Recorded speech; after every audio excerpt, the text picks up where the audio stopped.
Hello student, मैं सच्चिदानंद सिंह आप लोगों का इस यूट्यूब चैनल पर बहुत बहुत स्वागत करता हूं। हम लोग भारतीय संस्कृति ज्ञान परीक्षा जो 2024 वाली परीक्षा आपकी जो है 19 अक्टूबर को आयोजित होनी है, उसी से संबंधित हम लोग प्रश्नों को सॉल्व कर रहे थे। और ये इसमें जो क्वेश्चंस आएंगे वो सभी कंपटीशंस में क्वेश्चन आते हैं। ठीक है, मतलब यही क्वेश्चन अधिकतर कंपटीशन में पूछे जाते हैं। ठीक है, तो जो बच्चे कंपटीशन की तैयारी कर रहे हैं वो बच्चे इस वीडियोस को देख सकते हैं। ठीक है, चलिए, तो हमने इसके पहले वाले वीडियो में 678 क्वेश्चन तक सॉल्व किया था। इसके आगे क्वेश्चंस हम लोग इसमें सॉल्व कर रहे हैं। इसी टाइप के क्वेश्चंस आपके परीक्षा में आते हैं। ठीक है, तो आज का पहला क्वेश्चन, सर्वप्रथम सर्वप्रथम शून्य को अंक माना और इसका गणितीय प्रयोग किया था। किसने किया था? शून्य को अंक किसने माना था? ठीक है, तो देखिए, सबसे पहले आपको मालूम होगा कि जो आर्यभट्ट जी थे, ठीक है, तो उन्होंने शून्य के जो है शून्य, है ना, शून्य को क्या माना था? एक अलग अंक माना था। ठीक है, और जो शून्य को मतलब एक अलग जो है अंक माना था। ठीक, लेकिन जो स्वीकार जिसने किया वो ब्रह्मगुप्त जी थे। ठीक है, तो दोनों ही क्वेश्चन ही, ठीक है, तो आर्यभट्ट जो थे वो शून्य का एक अलग अंक माना था। ठीक है, ठीक है, और सर्वप्रथम शून्य को जो अंक जो माना और गणितीय प्रयोग भी किया वो ब्रह्मगुप्त थे। ठीक है, तो ये अलग, या आप ऐसे समझ लीजिए कि सर्वप्रथम शून्य का जो खोज किया, या है ना, आर्यभट्ट ने, और शून्य को अंक जो माना वो ब्रह्मगुप्त ने किया। ठीक है, तो ये ज़्यादा सही एक्सप्लेनेशन है। ठीक है, और ब्रह्मगुप्त जी ने जो गणितज्ञ थे, भारतीय गणितज्ञ थे, इन्होंने ब्रह्म स्फुट सिद्धांत भी दिया है, मतलब लिखा है। ठीक है, 80वां क्वेश्चन है, मौर्य साम्राज्य का अंतिम शासक कौन था? तो मौर्य वंश आप लोगों ने पढ़ा होगा, अशोक चंद्रगुप्त मौर्य, है ना, फिर उसके बाद उनके पुत्र हुए, फिर उसके पुत्र अशोक हुए, है ना। तो ऐसे करके जो सबसे लास्ट जो शासक थे वो कौन थे? ठीक है, तो बृहद्रथ थे, और इनकी हत्या कौन किया था? पुष्यमित्र शुंग ने कर दिया था। और करके जो है शुंग वंश जो की स्थापना की थी। शुंग वंश की स्थापना किसने किया था?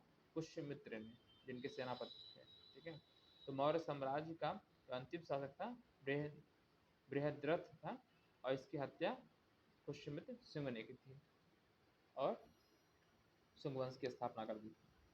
हिंदी के अतिरिक्त जो भाषा देवनागरी लिपि में लिखी जाती है वो कौन सी है? तो मराठी भी जो है आपकी, जो मराठी है उसकी भी जो लिपि है वो देवनागरी ही है।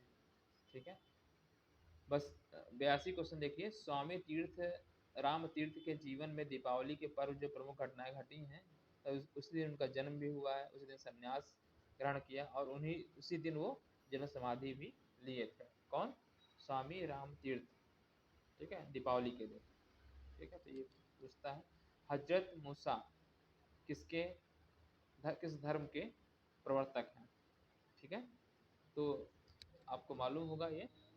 ठीक है, यहूदी धर्म जो है मूसा जी उसके वो हैं, प्रवर्तक थे। ठीक है, फूलों की घाटी तो आप जानते हैं, चमोली, है ना। चमोली कहाँ पड़ता है? उत्तराखंड में पड़ता है ना। तो उत्तराखंड में आगे फूलों की घाटी है। ठीक है, तो और यहीं पे जो फूलों की घाटी राष्ट्रीय उद्यान भी है ना? चलिए, तो पृथ्वी के सबसे बड़े भूखंड का नाम बताइए। 7 महाद्वीप है ना, बड़े बड़े जो भूखंड हैं, तो उसमें सबसे बड़ा कौन सा है? सबसे बड़ा तो एशिया है। ठीक है, और नाम अगर आपसे पूछे कोई, सबसे छोटा कौन सा है? तो ऑस्ट्रेलिया है। ठीक है, नाम भी पूछता है। ठीक है, तो एशिया, अफ्रीका, उत्तरी अमेरिका, दक्षिण America, Antarctica, Europe and Australia. ठीक है, ये आपके क्या है? 7 महाद्वीप हैं। ठीक है, तो इसमें सबसे बड़ा एशिया महाद्वीप, सबसे छोटा ऑस्ट्रेलिया। तो क्या पूछा है इसमें? अब बताइए, एशिया है यहाँ पे? एशिया तो है नहीं, इसमें 4 ऑप्शन दिया है, तो एशिया के बाद कौन सा है? सेकंड नंबर पे उसके बाद कौन सा पड़ेगा, वही आपको बताना है। ठीक है, तो यूरेशिया जो है इसके बाद है। ठीक है। चलिए, सबसे बड़ा वैसे आपका एशिया है, ठीक है। इन 4 ऑप्शनों में इसके बाद यूरेशिया आ जाएगा, ठीक है। तो अब अगला क्वेश्चन कर लेते हैं। चलिए इसको ऊपर कर देते हैं।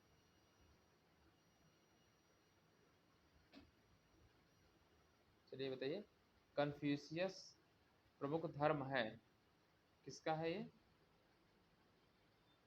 चाइना का है ये, ठीक है। जो कन्फ्यूशियस प्रमुख धर्म है चीन का, ठीक है।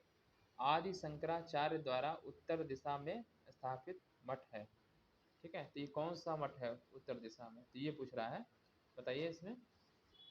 तो आपको पहले तो ये मालूम होना चाहिए कि जो मठ कौन कौन से हैं, इन्होंने मतलब स्थापना किसी की, 4 मठों का स्थापना किया, ठीक है। तो बता दूं पहले आपको, थोड़ा सा याद भी कर लीजिएगा। ज्योतिर्मठ जो है उत्तराखंड, उत्तर में मतलब उत्तराखंड ज्योतिर्मठ हो गया, ठीक। शारदा मठ किसमें, पश्चिम में, गुजरात द्वारिका में पड़ता है, ठीक है।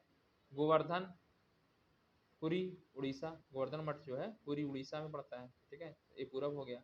और श्रृंगेरी मठ जो है दक्षिण में पड़ता है, कर्नाटका में, ठीक है, चिकमंगलूर जिला में। तो ये पूछता है, और ये चारों आपको याद होने भी चाहिए, ठीक है। 4 मठ हैं, ठीक है। चारों मठ के नाम भी लिख दिया है, देखिए पहला शारदा मठ दिया है, ज्योतिर्मठ, श्रृंगेरी मठ और गोवर्धन मठ, ठीक है। तो देखिए सबसे उत्तर में देखिए ज्योति जल रही है, अब इसे समझ लीजिए, उत्तर में उत्तराखंड है ना, तो ज्योतिर्मठ ऐसे याद करेंगे तो तभी याद हो पाएगा, ठीक है। और शारदा मठ जो पहला आपका दिया है, ए वाला शारदा मठ कहाँ पे है, गुजरात में है, द्वारका में। तो अब इंडिया का मैप अगर आप लोग देखेंगे, ठीक है, तो ये पश्चिम में पड़ेगा, है ना। उत्तर में हिमालय है, दक्षिण में आपका क्या है, शारदा मठ, है ना, गुजरात वाला साइड पश्चिम हो गया, ठीक। और पूरब में देखा जाए, पूरब में कौन सा पड़ेगा, पुरी, ठीक है। पूरब पुरी, पूरब से पुरी जान लीजिए उड़ीसा, तो गोवर्धन मठ है, ठीक है। दक्षिण में कौन सा मठ है, श्रृंगेरी मठ, ठीक है। कहाँ पड़ता है, कर्नाटक में, ठीक है। तो ये आपको याद होना चाहिए, ठीक है। इसको अब याद करेंगे धीरे धीरे याद हो पाएगा, चारों मठों के नाम और कहाँ कहाँ पे है, किस किस दिशा में है, ठीक है। तो आंसर पूछा था कि क्या इसमें उत्तर दिशा में, तो उत्तर दिशा में ज्योतिर्मठ याद कर लीजिए, शारदा मठ पश्चिम में, ठीक है। और गोवर्धन मठ पूरी उड़ीसा में, और श्रृंगेरी मठ कहाँ पे है, सबसे नीचे यानी दक्षिण में, ठीक है। चलिए, भारतीय राष्ट्रीय ध्वज में हरा रंग प्रतीक है, ठीक है। इसमें आप जानते ही हैं कितने रंग होते हैं, भारतीय तिरंगा बोलते हैं ना, तिरंगा 3 रंग, है ना। और एक चौथा रंग भी होता है, कौन सा, बीच में जो होता है ना, सिलेटी कलर का, क्यों, देखिए, ठीक है। तो केसरिया रंग आप लोग जानते ही हैं, सौर और बलिदान का प्रतीक है ना। और सफेद रंग किसका है, सत्य, सत्य का प्रतीक है, शांति एवं एकता का कह लीजिए, शांति का, एकता का। और हरा हमारी प्रगति का है, समृद्धि का है, हरियाली का है, ठीक है। तो अब पूछा हरा रंग, तो अब इसके लिए ऑप्शन आप क्या रखेंगे बताइए। तो इसमें आप क्या कहेंगे, हरियाली का, ठीक है। हरा रंग हरियाली, हरा से हरियाली, ठीक है। भारतीय राज्य चिन्ह अशोक स्तंभ पर अंकित है, ठीक है। तो सत्यमेव जयते लिखा हुआ है ना। कहाँ पे है ये बताइए, अशोक, ये कहाँ पे है, सारनाथ वाराणसी में है ना। जो चिन्ह है आपका राज्य चिन्ह अशोक स्तंभ, ये वाराणसी में, उस पर नीचे लिखा हुआ है, 4 पैर ऊपर बने हुए हैं, सत्यमेव जयते, ठीक है। विनायक नरहरि भावे मूल नाम किसका था, विनोबा भावे जी का था, तो इसका तो आपको याद होगा, विनायक नरहरि भावे पूरा नाम था, ठीक है। ये विनायक का नाम था। अच्छा, चलिए, तो 91 क्वेश्चन देख लीजिए। जिस भारतीय वैज्ञानिक को वैज्ञानिक शोध के अतिरिक्त कला और संगीत के विषय में रुचि थी, वो थे आपके भाभा साहब, जहांगीर भाभा, है ना, होमी जहांगीर भाभा, भाभा एटॉमिक सेंटर, ट्रॉम्बे, महाराष्ट्र, ठीक है। फिलहाल जिस भारतीय वैज्ञानिक को भारतीय शोध के अतिरिक्त कला और संगीत में भी विशेष रुचि थी? डॉक्टर होमी जहांगीर भाभा। डॉक्टर भीमराव अंबेडकर किस विधा के विद्वान थे? तो इन्होंने न्याय की पढ़ाई की थी, कानून की, है ना।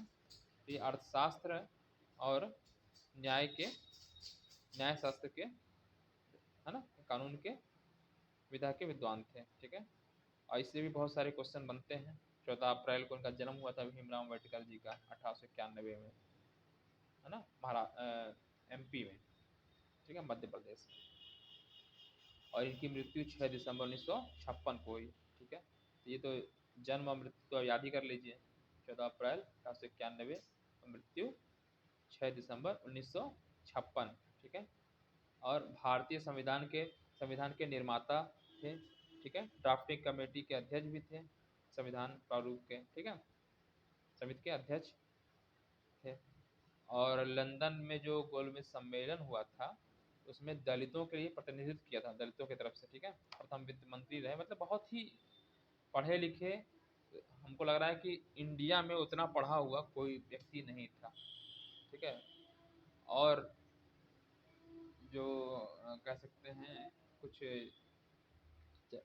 मतलब इन्होंने दलितों के लिए जो है प्रतिनिधित्व भी किया था वहाँ पे गोलमेज सम्मेलन में। ठीक है, और इन्होंने बहुत ही अच्छे कार्य किए। और जो छुट्टी जो होती है, संडे की छुट्टी के लिए भी इन्होंने वो किया था, 8 घंटे की ड्यूटी के लिए किया था। तो बहुत सारे इन्होंने बहुत सुधार किए। RBI की स्थापना में भी इनका बहुत सलाह से हुआ, बहुत बड़ा योगदान रहा भीमराव अम्बेडकर जी। ठीक है, तो ये जो इसीलिए तो अम्बेडकर जी अर्थशास्त्र के बहुत ही, तो ये इम्पोर्टेंट क्वेश्चन बनता है। ठीक है, तो ये अर्थशास्त्र के थे। ठीक है, सत्य के साथ मेरा प्रयोग, तो ये तो महात्मा गांधी जी का ही है, जानते हैं लोग। ठीक है, महात्मा गांधी। ठीक है, तो 92 क्वेश्चन तो बहुत इंपॉर्टेंट है, आप याद ही कर लीजिए कि अर्थशास्त्र और न्याय शास्त्र के कहाँ थे। और 14 अप्रैल को आप जानते हैं भीमराव अम्बेडकर जी का जन्म हुआ था। ठीक है, और ड्राफ्टिंग कमेटी के अध्यक्ष थे। और लंदन में जो है गोलमेज सम्मेलन में दलितों के प्रतिनिधि के रूप में उन्होंने प्रतिनिधित्व किया था। ठीक है, अच्छा, फादर ऑफ इंडिया अनरेस्ट के नाम से जाने जाते हैं। 94 क्वेश्चन देखिए, 94। सत्य के साथ मेरा प्रयोग तो हमने बता दिया आपको, महात्मा गांधी। ठीक है, जो लास्ट क्वेश्चन मतलब 94 क्वेश्चन है, फादर ऑफ इंडिया अनरेस्ट के नाम से जो जाने जाते हैं, बाल गंगाधर तिलक। ठीक है, चलिए अब अगला क्वेश्चन देख लेते हैं। चित्त शुद्धि, चित्त शुद्धि का आधार क्या है?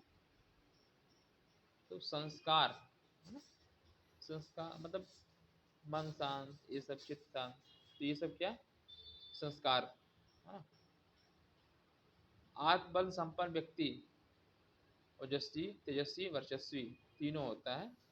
जिसका आत्मबल बहुत बड़ा होता है कि हम कुछ भी कर सकते हैं, है ना, तो वो उसका तो ओजस्वी, तेजस्वी, वर्चस्वी। ठीक है, तो ये सब जो है ना, ये सब जो चीज़ें हैं, ये आत्मबल संपन्न व्यक्ति के अंदर ये सब ओजस्वी, तेजस्वी और वर्चस्वी। इसका वर्चस्व भी। ठीक है, तो इसका ऑप्शन ABC होगा। पुष्कर तीर्थ, ये पुष्कर मेला लगता है। ठीक है, तो पुष्कर तीर्थ ये कहाँ पे है? अजमेर में है। ठीक है, पुष्कर, ठीक है, राजस्थान के अजमेर में। ठीक है, स्वामी विवेकानंद से देखिए क्वेश्चन और बन गया। स्वामी विवेकानंद की इंग्लैंड में जन्मी शिष्या थी। अब इतना तो आप लोग डिटेल में नहीं पढ़े होंगे फिलहाल। चलिए, इसके तीनों हैं, 3 लोग हैं, एलिजाबेथ नोबेल, कुमारी मैक्लियार्ड, श्रीमती सरेही बुल। ठीक है, तंबाकू जानते हैं, तंबाकू बहुत हानिकारक होता है। ठीक है, इसमें निकोटीन पाया जाता है, आर्सेनिक और कोलतार तीनों के ही थोड़े थोड़े अंश पाए जाते हैं, इसलिए बहुत ही खतरनाक होता है, इसलिए इसको नहीं खाना चाहिए। लेकिन लोग देखा देखी में खाते हैं। बहुत सारे स्टार, फिल्मी स्टार्स और कुछ क्रिकेटर्स भी आजकल इसका प्रचार कर रहे हैं, जिसको नहीं करना चाहिए, है ना। इस मामले में साउथ के जो हीरोज़ होते हैं वो लोग नहीं करते हैं, मतलब नशे वाली चीज़ें की एडवर्टाइजमेंट, तो नहीं करना चाहिए और ना खाना चाहिए, तंबाकू को नहीं खाना चाहिए। ठीक है, तो इसमें जो पाया जाता है जो हानिकारक पदार्थ है, निकोटीन, आर्सेनिक और कोलतान तीनों ही पाया जाता है। चलिए, किसी राष्ट्र की महानता का आधार क्या है? भूभाग, सैनिक क्षमता या आर्थिक दृढ़ता। तो संस्कृति कैसी है, ये सबसे बेस्ट चीज़ है। समझ आ रहा है? राष्ट्र महान होता है कि वहाँ की संस्कृति, वहाँ की सभ्यता कैसी है, लोग कैसे रहते हैं, कैसे क्या करते हैं भैया, ये इस पे डिपेंड होता है महान, है ना। हमारा राष्ट्र महान क्यों है? हमारी संस्कृति की वजह से, है ना। चलिए अगला क्वेश्चन देख लेते हैं। राष्ट्रीय नदी, तो राष्ट्रीय नदी तो आपको मालूम होगा गंगा है, ठीक है। राष्ट्रीय नदी गंगा, ठीक है। राष्ट्रीय पक्षी मोर, है ना। वृक्ष पूछ ले क्या हो जाएगा? बरगद। मिठाई पूछ ले जलेबी, है ना। राष्ट्रीय मतलब। चलिए चलिए, मनुष्य पर जो ऋण माने गए हैं वो क्या है? पितृ ऋण, देव ऋण, ऋषि ऋण। मतलब ऋषियों का ऋण कहा गया है, मतलब माना गया है कि ऋषियों का ऋण है, देवताओं का ऋण है, पितृ ऋण है, मनुष्य का ये ऋण माना गया है। मनुष्य को अच्छे कर्म करने चाहिए, उसी के द्वारा ये सब ऋण चुकाए सकते हैं, ठीक है। जो गांधी जी की मानस पुत्री कही जाती हैं, ठीक है। मानस पुत्री मतलब जो मतलब थी नहीं, लेकिन कही जाती हैं, ठीक है। तो वो थी मैडलिन, मैडलिन थी, ठीक है, मैडलिन। भारतीय राष्ट्रीय कांग्रेस की स्थापना 1885 में हुई थी। तो बहुत ही इंपॉर्टेंट क्वेश्चन है, पूछा भी जाता है कई बार ये, ठीक है। भारतीय राष्ट्रीय कांग्रेस की स्थापना 1885 में हुआ। चीनी यात्री फाहियान किसके शासनकाल में भारत आए थे? ठीक है, चंद्रगुप्त विक्रमादित्य मौर्य, चंद्रगुप्त सेकंड जिसे बोलते हैं, ठीक है, उनके शासनकाल में आए थे फाहियान, ठीक है। तो बहुत ये बहुत कई एग्जामों में पूछा है ये, ठीक है। तो विक्रमादित्य के शासनकाल में फाहियान चीनी यात्री था, वो आया था, ठीक है। अच्छा, जो 30 अक्टूबर 1928 को लाहौर में साइमन कमीशन का विरोध करके लाठीचार्ज से महान क्रांतिकारी लाला लाजपत राय की मृत्यु हो गई थी। तो किसने कराया था ये? ठीक है, तो इसको किया था सैंडर्स ने किया था, करवाया था, ठीक है।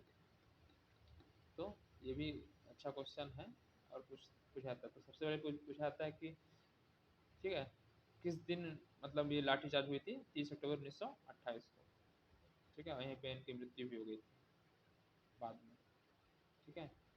तो सैंडर्स था, साइमन कमीशन, श्वेत कमीशन जिसे बोला जाता है ना। मतलब जो कमीशन था उसमें जो है पूरे अंग्रेज ही थे, भारतीय कोई नहीं था, इसी वजह से, और इसीलिए विरोध हो रहा था। चलिए अगला क्वेश्चन देखिए, 107।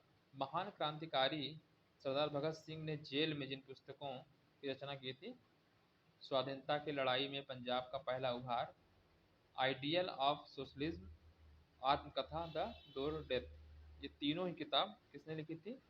आपके सरदार भगत सिंह। बारडोली सत्याग्रह में वल्लभ भाई पटेल को सरदार की उपाधि जिन्होंने नवाजा था, बारडोली सत्याग्रह जब हुआ था 1818 शायद, हाँ 1818 शायद है, ठीक है। बारडोली सत्याग्रह में वल्लभ भाई पटेल को सरदार की जो उपाधि से नवाजा गया था वो महात्मा गांधी जी ने, ठीक है, महात्मा गांधी, ठीक है। अनिद्रा को दूर करने के लिए जो आसन था शवासन होता है, नींद लग रही हो तो शवासन कर लीजिए, तो इससे निद्रा भाग जाती है, ठीक है, किया जाना चाहिए। भागवत गीता में मनुष्य के असंयमित मन को उसका माना गया है क्या? असंयमित, तो संयमित नहीं है तो शत्रु है, ठीक है। संयम होना चाहिए, मन बार बार भागता है, संयमित करना चाहिए, और लिखा है असंयमित, है ना। इसलिए इसका आंसर क्या हो जाएगा? ये हो जाएगा, ठीक। अगला क्वेश्चन देख लेते हैं, 110 हो गए। चलिए, राजा राम मोहन राय से फिर एक क्वेश्चन बन गया, ठीक है। राजा राम मोहन राय ने नारी कल्याण हेतु जिन प्रथाओं के उन्मूलन हेतु सतत प्रयास किए, तो तीनों चीज के लिए क्या? सती प्रथा, पर्दा प्रथा, बाल विवाह, तीनों का ही इन्होंने विरोध किया था, है ना। बता चुका हूँ आप लोगों को, ठीक है, जो है। तो इसको आपको बहुत ही इंपॉर्टेंट क्वेश्चन है ये, ठीक है, इसलिए इसको जो है आप लोगों को याद होना चाहिए। चलिए, तो राजा राम मोहन राय। ठीक है, अगला क्वेश्चन, जावा में धार्मिक इमारतें कही जाती हैं। जो जावा में जो धार्मिक इमारतें हैं उसका एक स्पेशल नाम मतलब है उसे चंदी। ठीक है, और इसका तो मैंने बता ही दिया, ABC तीनों होगा। पूर्वी द्वीप समूह में 7वीं शताब्दी के आरंभ में जिस प्रतिभाशाली भारतीय राजवंश का उदय हुआ। ठीक है, पूर्वी द्वीप समूह। द्वीप समूह पहले क्या होता है मेरा होना चाहिए, क्योंकि जो समुद्र में, समुद्र के चारों ओर से घिरे घिरे होते हैं द्वीप बोलते हैं। क्या बोलते हैं? द्वीप। ठीक है, तो ये द्वीप, द्वीप समूह छोटे छोटे द्वीप होंगे, छोटे छोटे जो जमीनें हैं चारों तरफ से पानी से समुद्र से घिरी हुई हों उसे द्वीप बोलते हैं। ठीक है, जैसे इंग्लैंड, ये सब द्वीप ही हैं। ठीक है, चारों तरफ से समुद्र घिरे हुए हैं। द्वीप छोटा होता है, प्रायद्वीप जिसे बोलते हैं। भारत क्या है? प्रायद्वीप है। प्रायद्वीप मतलब 3 तरफ से, है ना। देखिए, पूरब, पश्चिम और दक्षिण में घिरा है, तो भारत का प्रायद्वीपीय भाग, तो दक्षिण वाला भाग जो है, ठीक है, वो प्रायद्वीपीय भाग है। तो प्रायद्वीप 3 तरफ से घिरा होता है समुद्र से, और द्वीप चारों तरफ से। क्वेश्चन क्या है यहाँ पे? पूर्वी द्वीप समूह में, द्वीप समूह मतलब कई सारे छोटे छोटे द्वीप होंगे, उनको मिला दिया तो द्वीप समूह हो गया। और पूरब में है, पूर्वी द्वीप समूह में 7वीं शताब्दी के आरंभ में जिस प्रतिभाशाली भारतीय राजवंश का उद्भव हुआ उसका नाम बताइए। ठीक है, तो शैलेंद्र, ठीक है, राजवंश का उदय हुआ। इंटरनेशनल जियोग्राफी के लेखक H.L. मिल ने सप्राण सिद्ध किया कि जावा निवासी रक्त की दृष्टि से वंशज हैं किसके? भारतीयों के। ठीक है, किसके वंशज हैं? भारतीयों के। ठीक है, चलिए इसको ऊपर कर देता हूँ।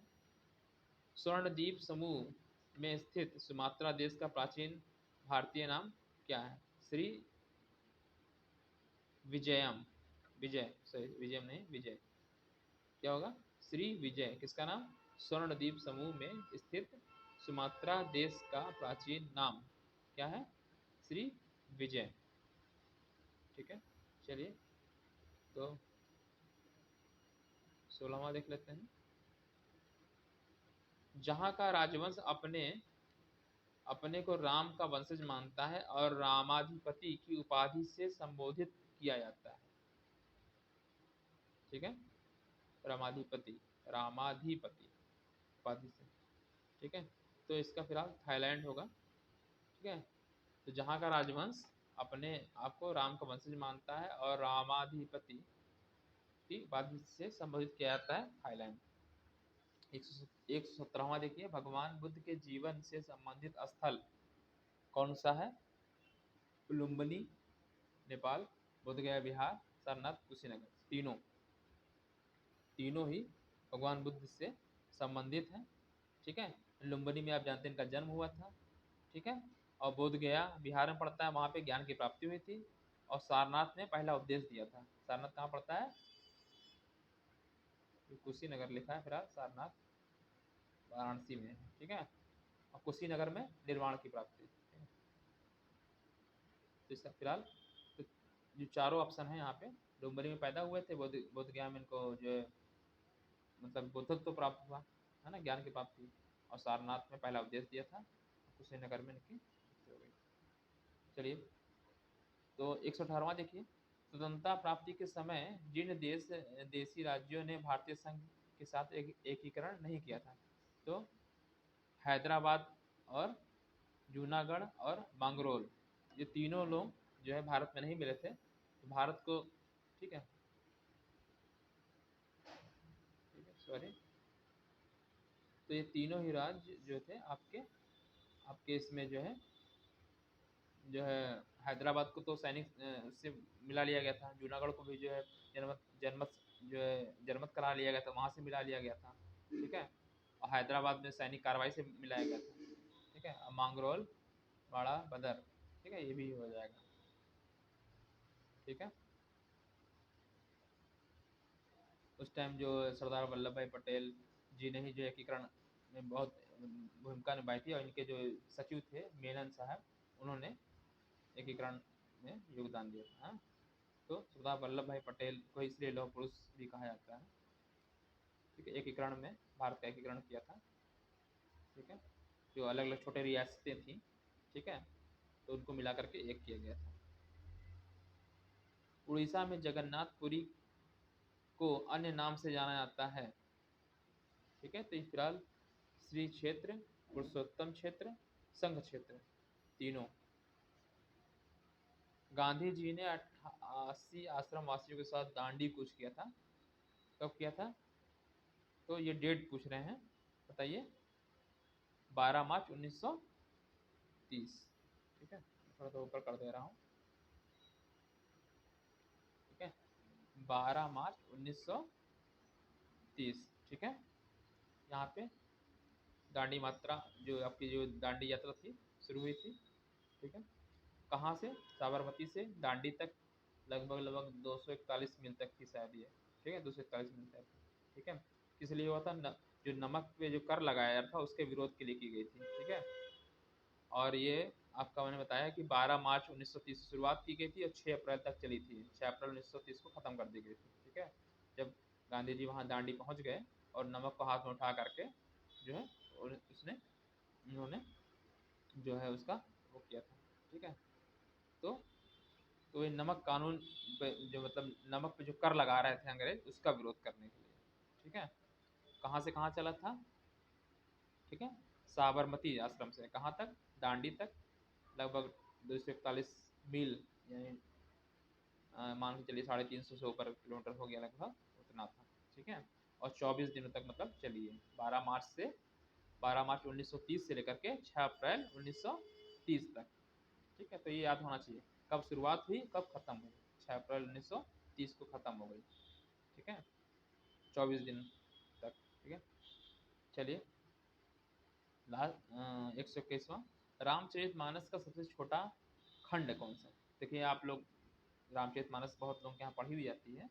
ठीक है, रामचरितमानस में 7 खंड हैं। आप सबसे पहले बालखंड है ना, बालकांड, फिर अयोध्या कांड आता है, अरण्य कांड आता है, उसके बाद किष्किंधा कांड आता है, सुंदर कांड आता है, और लंका कांड, उत्तर कांड, है ना। इतने सब कांड आते हैं। तो जो सबसे बड़ा जो कांड है बाल कांड है। ठीक है, और सबसे छोटा कौन सा है? किष्किंधा कांड। सबसे छोटा कौन सा है? किष्किंधा। लेकिन किष्किंधा तो इसमें दिया नहीं है, तो किष्किंधा के बाद जो इससे मतलब बड़ा इससे अरण्य कांड है। तो इसमें जो इस ऑप्शन के हिसाब से आंसर जो होगा आपका सी हो जाएगा। ठीक है, तो सबसे बड़ा जो कांड है वैसे बालकांड है, बालकांड, और सबसे छोटा किष्किंधा कांड। ठीक है, तो आपको ये याद कर लीजिएगा। और क्योंकि किष्किंधा कांड इसमें दिया नहीं है, उससे जो थोड़ा सा बड़ा अरण्य कांड है। ठीक है, तो अब अगला कर लेते हैं।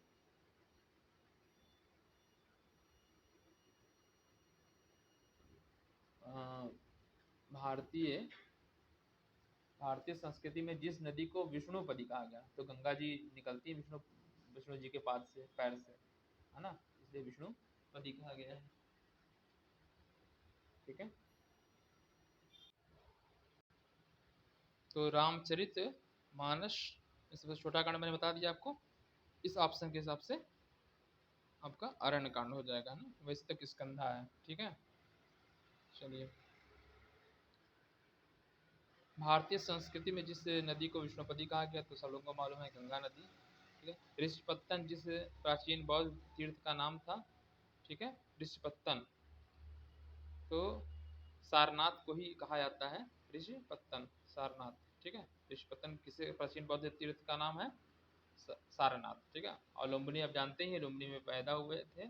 ठीक है, और बोधगया में इनको जो है ज्ञान की प्राप्ति हुई थी, और कुशीनगर में इनकी मृत्यु हो गई थी। ठीक है, जिसे परिनिर्वाण बोला जाता है। ठीक है, तो इससे पूछा ही जाता है कि अगर मैचिंग माने दे 4 ऑप्शन दे दे और मैच कराने को पूछे कंपटीशन में, तो ऐसे हो जाएगा। लुम्बिनी में जन्म हुआ, बोध गया बिहार में पड़ता है।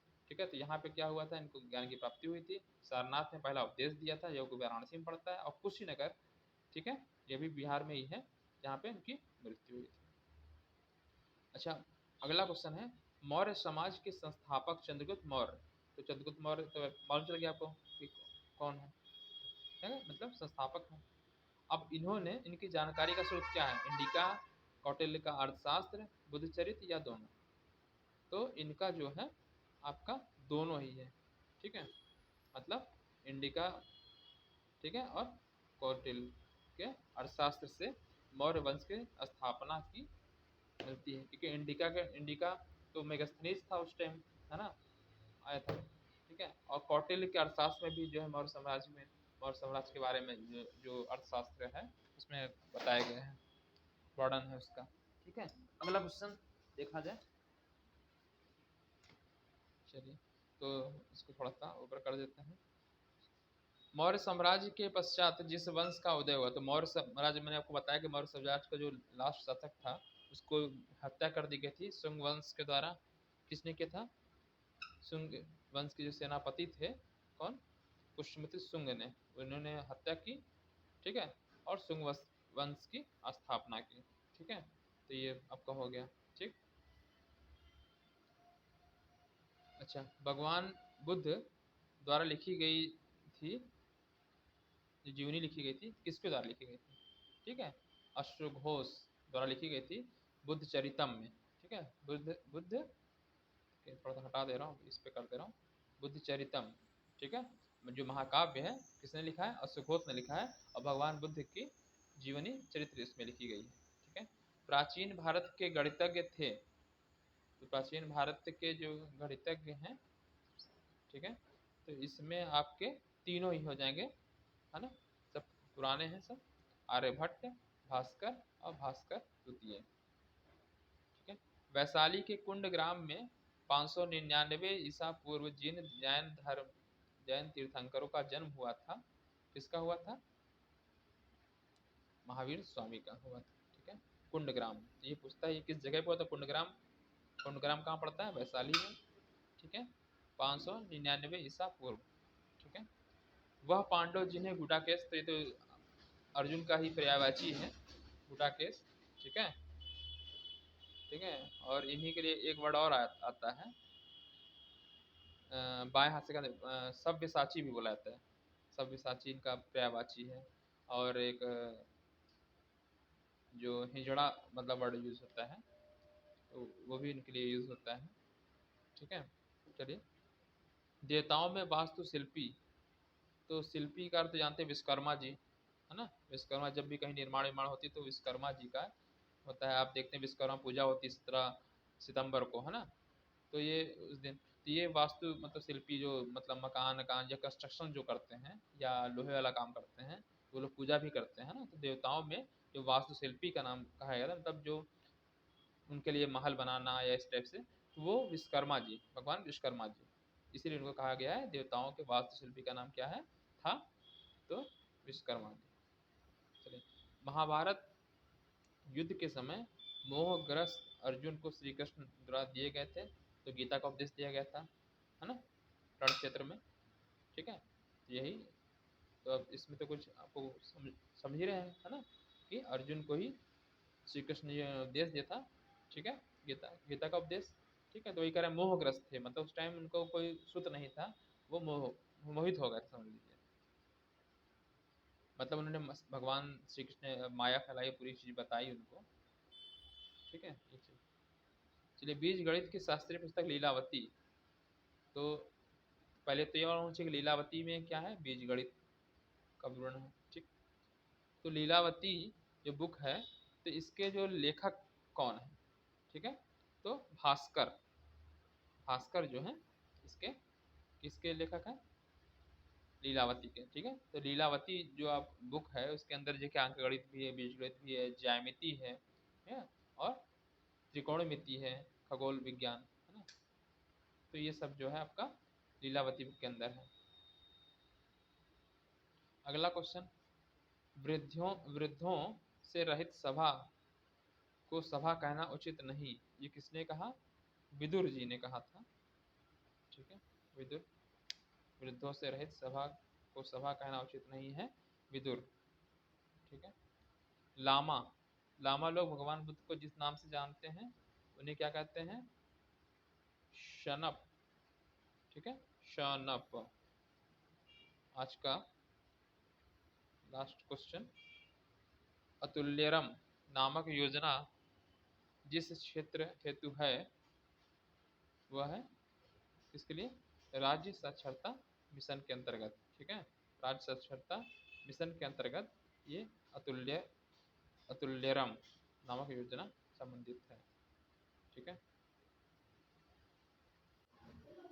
चलिए ये क्वेश्चन देख लीजिए। जो टाई ब्रेकर क्वेश्चन आते हैं, ये क्वेश्चन उसके लिए होते हैं जो जो मैंने आपको 100 क्वेश्चन आपको करवाया है इस टाइप से, 100 क्वेश्चन एग्जाम में आएगा, वो टिक वाले आएंगे। और भारतीय संस्कृत ज्ञान परीक्षा में 5 क्वेश्चन टाई ब्रेकर क्वेश्चन ऐसे क्वेश्चन होते हैं जो कि दो बच्चों के नंबर अगर बराबर हो गए तो उस कंडीशन में उसमें से फर्स्ट सेकंड थर्ड करने के लिए होते हैं। ठीक है, तो उसका आंसर आपको लिखना होता है। ठीक है, एक लाइन में 4-5 लाइन छुट्टी होंगी आपको मार्कशीट में, पीछे से साइड में, वहीं पे इसको आंसर को लिखना होता है।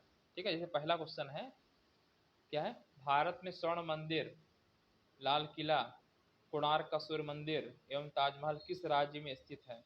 तो बस कामा करके उसका आंसर लिख देना। तो स्वर्ण मंदिर आप जानते हैं पंजाब, तो पहला पंजाब लिख दिएगा कामा, लाल किला नई दिल्ली में है। ठीक, कोणार्क का सूर्य मंदिर, ठीक है, कहाँ पे है? उड़ीसा में है। और ताजमहल, ताजमहल आगरा उत्तर प्रदेश।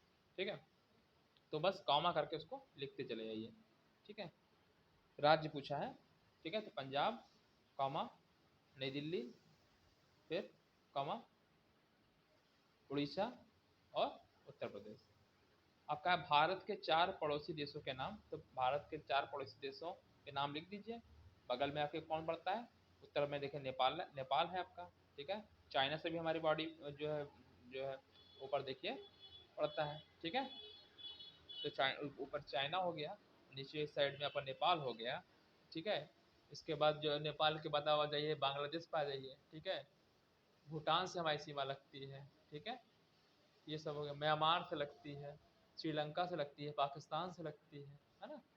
तो फिलहाल इसमें 4 लिखना है तो 4 लिख दीजिएगा, चाहे जो आप काम करके। हमारा राष्ट्रीय फल, फल आम है। नदी, नदी गंगा जी है। राष्ट्रीय पशु, ठीक है, बाघ।